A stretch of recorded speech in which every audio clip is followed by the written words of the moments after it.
सुप्रभात. Good morning dear students. Welcome back in your Hindi class. I hope you all are fit and fine. आज हम बुलबुलों की गिनती पाठ पढ़ेंगे. बच्चों, इस युग को वैज्ञानिक युग कहा जाता है और विज्ञान सदैव समय के साथ साथ नई नई तकनीक हमारे लिए लाता रहा है. तो आइए आज कुछ तकनीकों का अध्ययन इस पाठ के द्वारा करते हैं. आज सुबह से ही हल्की हल्की बारिश हो रही थी. सैर के लिए जाना तो हो नहीं सकता था, इसलिए बाबा और ईरा ने बरामदे में कैरम सजा लिया था. खूब जमकर खेल हो रहा था. बराबर की टक्कर थी. कभी बाबा बाजी मार ले जाते तो कभी ईरा, यानी कभी बाबा जीत जाते तो कभी ईरा जीत जाती. तभी दादी ने आकर बताया कि देखना तो ज़रा, रामू आज सुबह से ही कह रहा है कि शरीर में हरारत है, कहीं बुखार तो नहीं हो गया है. इतने में ही रामू काका आ गए. बाबा ने रामू काका को कुर्सी पर बैठने को कहा. फिर ईरा से अपना बैग मंगवाया. नब्ज देखने के बाद उन्होंने बैग में से थर्मामीटर निकाला और उसे रामू काका की जीभ के नीचे लगा दिया. उन्होंने ईरा से थर्मामीटर देखने को कहा. 1 मिनट पूरा हो जाने पर उसने काका की जीभ के नीचे से थर्मामीटर निकाला और बोली, बाबा, काका को बुखार तो नहीं है, पारा 98 डिग्री फ़ारेनहाइट पर है. बाबा ने बैग से स्टेथोस्कोप निकालकर बड़े ध्यान से रामू काका की छाती की जांच की और बोले, रामू, फिक्र की कोई बात नहीं है. फिर कुछ दवाइयाँ देकर आराम करने को कहा. बाबा ने रामू काका से कहा कि तुम्हें चिंता करने की कोई ज़रूरत नहीं है, ये दवाइयाँ ले लो और आराम कर लो. रामू काका के जाते ही बाबा ने स्पिरिट के फाहे से थर्मामीटर को साफ किया और उसे वापस बैग में रख दिया. उन्होंने सोचा कि ईरा अगले शॉट के बारे में सोचने में लगी होगी, लेकिन ईरा तो कुछ और ही ख्यालों में डूबी हुई थी. बोली, बाबा, जिस समय थर्मामीटर नहीं थे उस समय मरीज का बुखार कैसे देखा करते थे? जो आप सब जानते हैं ना कि बुखार मापने के लिए थर्मामीटर का प्रयोग किया जाता है, लेकिन ईरा बाबा से पूछती है कि उस समय क्या होता था जब थर्मामीटर नहीं था. बाबा ने कहानी शुरू की. उस युग में मरीज के बदन को छूकर ही अंदर के तापमान का अंदाज़ा लगाया जा सकता था.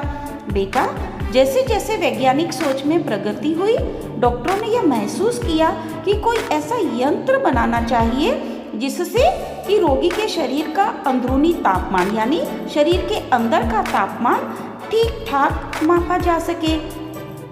इस सपने को सच करने में सबसे पहला कदम इटली के पादुआ मेडिकल कॉलेज में कार्यरत मेडिसिन के प्रोफेसर डॉक्टर सेंटोरियस ने उठाया.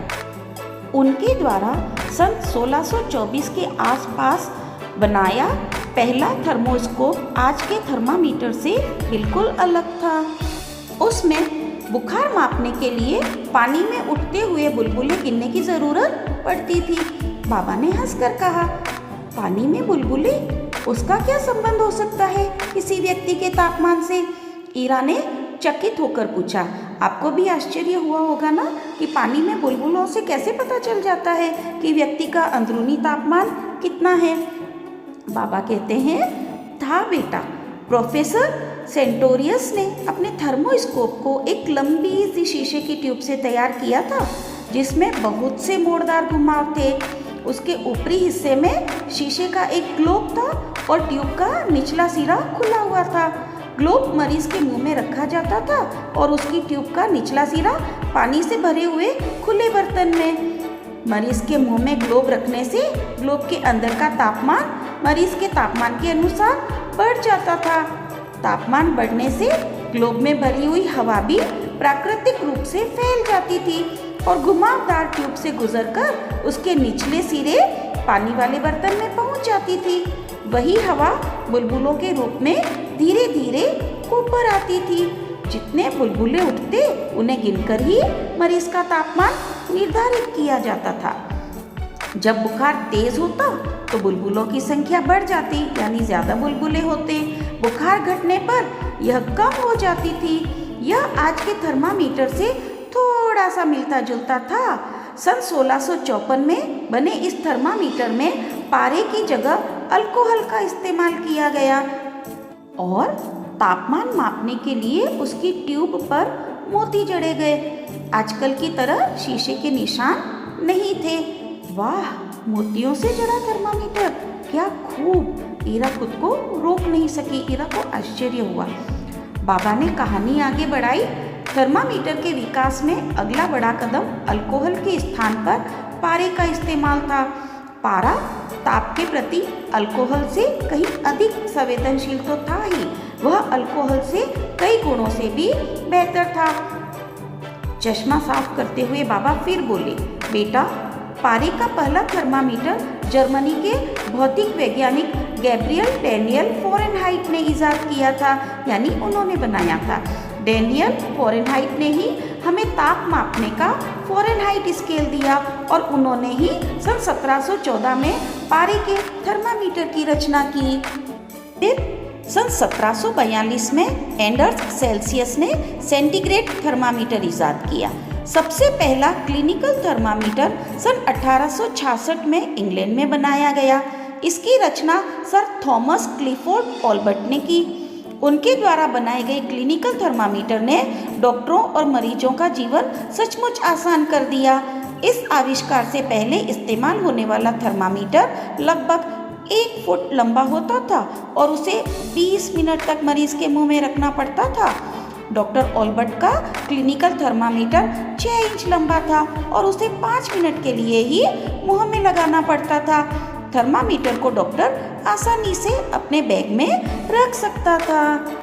आज हमारे पास नाना प्रकार के अत्याधुनिक थर्मामीटर उपलब्ध है, यानी कई तरह के अत्याधुनिक थर्मामीटर हमारे पास हैं। ऐसे विशिष्ट उपकरण भी बनाए गए हैं जिनसे गुजरने पर ही यह पता चल जाता है कि बुखार है कि नहीं। हाँ बाबा, जिन दिनों बर्ड फ्लू फैला था उन दिनों इस प्रकार के स्क्रीन हवाई अड्डों पर भी लगाए गए थे। बिल्कुल ठीक, बाबा ने ईरा को शाबाशी दी।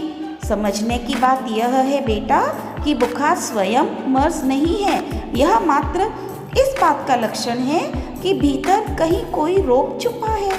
अगर बुखार आए तो घबराए बगैर किसी डॉक्टर से सलाह लेने में ही भलाई है।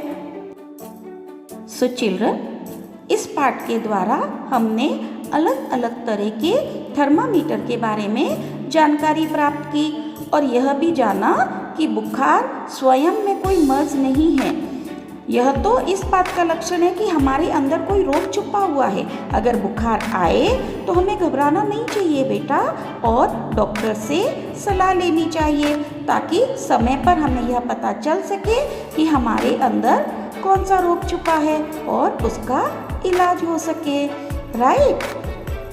आई होप आपको यह पाठ अच्छा लगा होगा और अच्छे से समझ में भी आया होगा। Thank you.